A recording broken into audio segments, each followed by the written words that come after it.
एक किताब think and grow rich के राइटर नेपोलियन हिल ने एक सेमिनार में खिताब करते हुए कहा, आज मैं आपको एक ऐसा साइकोलॉजिकल वेपन दूंगा जो मैंने 500 सबसे ताकतवर लोगों से सीखा। एक ऐसा वेपन जिससे आपको कोई भी इमोशनली हरा नहीं पाएगा। वो लोग जो हार नहीं मानते, उनमें आम इंसानों से अलहदा क्या होता है। 500 से ज़्यादा मिलीनियर और इंडस्ट्रियलिस्ट के साथ रहा, उनके घरों में गया, उनके साथ खाना खाया, उनकी हर बात को नोट किया, और सबसे हैरान करने वाली बात जो मुझे मिली वो ये थी, ये लोग ज़्यादा टैलेंटेड नहीं थे, ना ही ज़्यादा लकी थे। बस एक चीज़ थी जो इन्हें दुनिया से अलग बनाती थी, इनका दिमाग किसी भी बाहरी चीज़ से हिलता नहीं था। इंसल्ट सुनो, स्माइल करो, रिजेक्शन मिले, नेक्स्ट मूव पर फोकस करो, फेलियर आए, उससे सबक सीखो और आगे बढ़ो।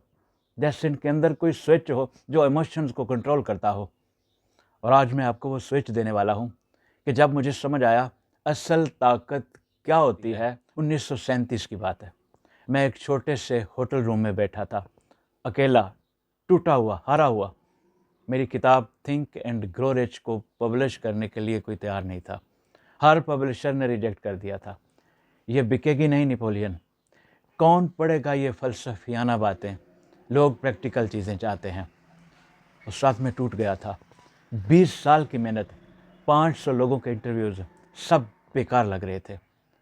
तभी मुझे एंड्रियो कार्नेगी की एक बात याद आई। वो एक बार मुझसे बोले थे, नेपोलियन, जिस दिन तुम्हें ये समझ आ जाएगा कि किसी की राय तुम्हारी सच्चाई नहीं बदल सकती, उस दिन तुम अमर हो जाओगे। उस रात मैंने एक डिसीजन लिया। मैंने अपने दिमाग से एक सवाल पूछा, क्या मुझे विश्वास है कि ये किताब लोगों की ज़िंदगी बदल सकती है? जवाब था हाँ। तो फिर किसी और की राय से क्या फ़र्क पड़ता है। उस रात से मैंने एक कानून बनाया, मैं सिर्फ उन लोगों की सलाह लूँगा जो वहाँ पहुँच चुके हैं जहाँ मैं पहुँचना चाहता हूँ। बाकी सब सिर्फ शोर है। और तुम्हें पता है क्या हुआ? थिंक एंड ग्रो रिच छपी और आज तक 100 मिलियंस कॉपी बिक चुकी हैं। अगर मैं उस रात हार मान लेता, अगर मैं उन पब्लिशर्स की बातों को सच मान लेता, तो आज तुम ये वीडियो नहीं देख रहे होते। तो असल सवाल ये है कि तुम कितने लोगों की बातों को अपनी सच्चाई बनने दे रहे हो। रुको, अब मैं तुमसे कुछ अनकंफर्टेबल बातें करूंगा, और अगर तुम्हें बुरा लगे तो समझ जाओ तुम अभी भी कमज़ोर हो। मैं सीधी बात करता हूँ। तुम यहाँ बैठकर सोच रहे हो मुझे भी मेंटली स्ट्रांग बनना चाहिए, लेकिन ऑनेस्टली बताओ, कल किसी ने इग्नोर किया हो तो क्या पूरा दिन तुम उसी के बारे में सोचते रहे? तुम डीमोटिवेट हो गए। किसी ने तुम्हारे सपनों का मजाक उड़ाया, तुमने उस पर डाउट करना शुरू कर दिया। मैं तुम्हें जज नहीं कर रहा, मैं तुम्हें सच बता रहा हूँ कि जब तक तुम ये नहीं मानोगे कि प्रॉब्लम क्या है, सोल्यूशन नहीं मिलेगा। हेनरी फोर्ड ने मुझसे एक बार कहा था, नेपोलियन, लोग मेंटली स्ट्रांग नहीं बनना चाहते, वो बस अच्छा फील करना चाहते हैं।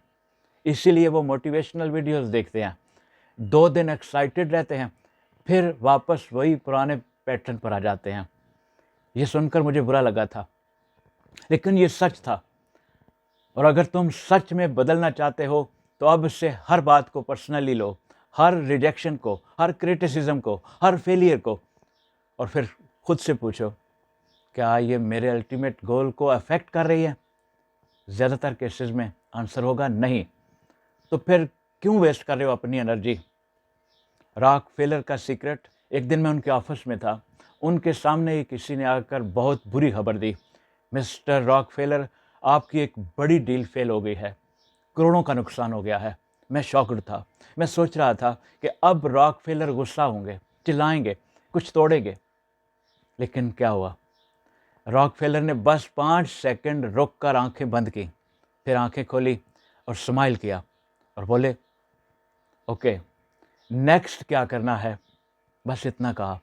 उस आदमी के जाने के बाद मैंने पूछा, मिस्टर रॉक, आप इतने पुरसकून कैसे रह गए? करोड़ों का लॉस हुआ है।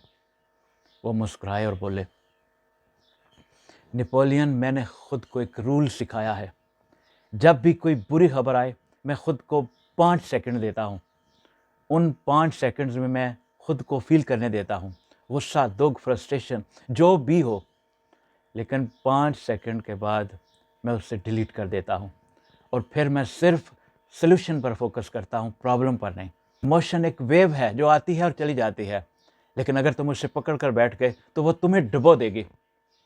इसलिए मैं उसे एक्नॉलेज करता हूँ, फील करता हूँ और फिर उसे जाने देता हूँ। उस दिन से मैंने ये टेक्निक हर जगह देखी, थॉमस एडिसन में, रोजवेल्ट में, एंड्रियो कार्नेगी में। सबका अपना वेरिएंट था, लेकिन प्रिंसिपल सेम था। Feel it, accept it, release it, move on. अब तुम्हारी बारी है। मैं तुम्हें एक 7 दिन का चैलेंज देता हूँ, और अगर तुमने ये पूरा कर लिया तो मैं गारंटी देता हूँ कि तुम्हारी ज़िंदगी बदल जाएगी। चैलेंज है द 5 सेकेंड इमोशनल रीसेट। अगले 7 दिन जब भी कोई तुम्हारी इंसल्ट करे, रिजेक्ट करे, इग्नोर करे, क्रिटिसाइज करे, तो तुम 5 सेकंड रुको, आंखें बंद करो, गहरी सांस लो, फील करो, जो भी इमोशंस हैं उन्हें महसूस करो। गुस्सा, दुख, फ्रस्ट्रेशन, इन सब को रिलीज़ करो। सांस छोड़ते हुए इमेजिन करो कि वो इमोशन भी बाहर जा रही है। आस्क योरसेल्फ, क्या ये मेरे मेन गोल को अफेक्ट कर रहा है? तो आगे बढ़ो। अब दूसरी टेक्निक है, ये थोड़ी एडवांस है लेकिन बड़ी पावरफुल है। मैं थॉमस एडिसन की लेबॉरेटरी में गया। वहाँ उनका एक बोर्ड लटका था जिस पर लिखा था, not everything deserve your attention. मैंने पूछा, मिस्टर एडिसन ये क्या है? वो बोले, नेपोलियन, हर दिन मुझे 100 से ज़्यादा मैसेज आते हैं। कोई मेरे एक्सपेरिमेंट को क्रिटिसाइज़ कर रहा है, कोई कह रहा है कि मैं टाइम वेस्ट कर रहा हूँ, कोई मुझे एडवाइस दे रहा है कि मुझे क्या करना चाहिए। अगर मैं हर मैसेज का रिप्लाई दूँ तो मैं कभी काम नहीं कर पाऊँगा। इसलिए मैंने एक मेंटल फ़िल्टर बनाया है। उन्होंने मुझे एक नोटबुक दिखाई, उसमें सिर्फ 5 लोगों के नाम लिखे थे।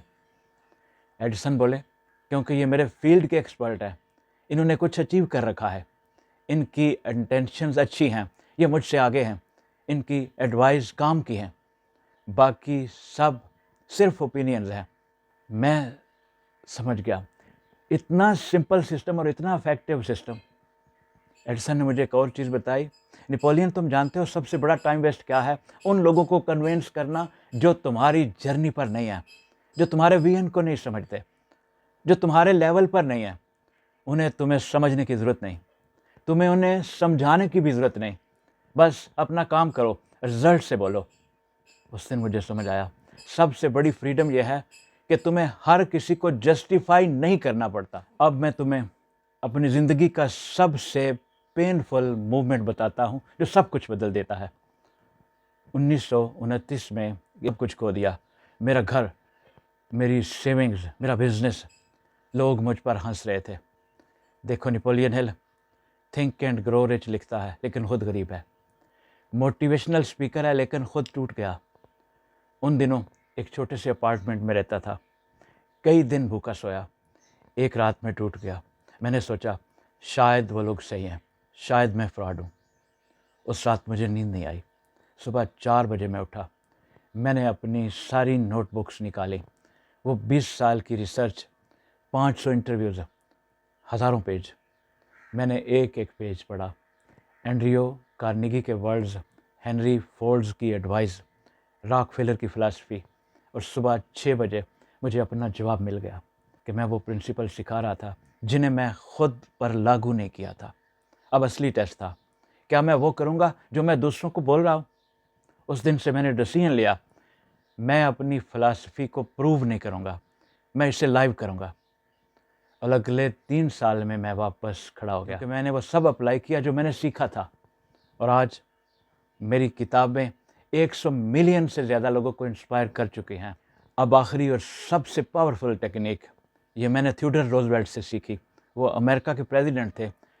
हर दिन अटैक्स, हर दिन क्रिटिसिज्म, हर दिन कंट्रोवर्सीज। एक दिन मैंने पूछा, मिस्टर प्रेसिडेंट, आप इतने अटैक्स के बावजूद कैसे काम पर आ जाते हैं? वो बोले, नेपोलियन, मैंने अपने लिए एक रूल बनाया है। रूज़वेल्ट ने कहा, हर चीज़ पर रिएक्ट करना वीकनेस है, स्ट्रेंथ नहीं। रियल स्ट्रेंथ है सिलेक्टिव होना और सिर्फ उन चीज़ों पर फोकस करना जो ट्रूली मैटर करती हैं। ये सुनकर मेरी ज़िंदगी बदल गई। मैंने रियलाइज़ किया, जितना तुम रिएक्ट करते हो उतना तुम कंट्रोल खोते हो, जितना तुम इग्नोर करते हो उतना तुम पावरफुल बनते हो। लेकिन अब सवाल ये है कि क्या तुम सिर्फ सुनोगे या करोगे भी? देखो, मैं 25 साल से ये सब स्टडी कर रहा हूँ। मैंने एक पैटर्न देखा है, 95% लोग मोटिवेशनल कंटेंट कंज्यूम करते हैं, लेकिन 5% उसे अप्लाई करते हैं और वो 5% ही कामयाब होते हैं। तो आज तुम्हें डिसाइड करना है, तुम उन 95% में रहोगे या उन 5% में रहोगे। अगर तुम उन 5% में आना चाहते हो तो आज ही के दिन से इनको अपने ऊपर अप्लाई करें, फिर देखें दुनिया कैसे बदलती है। अपना ख्याल रखिए। बहुत शुक्रिया। अस्सलाम वालेकुम।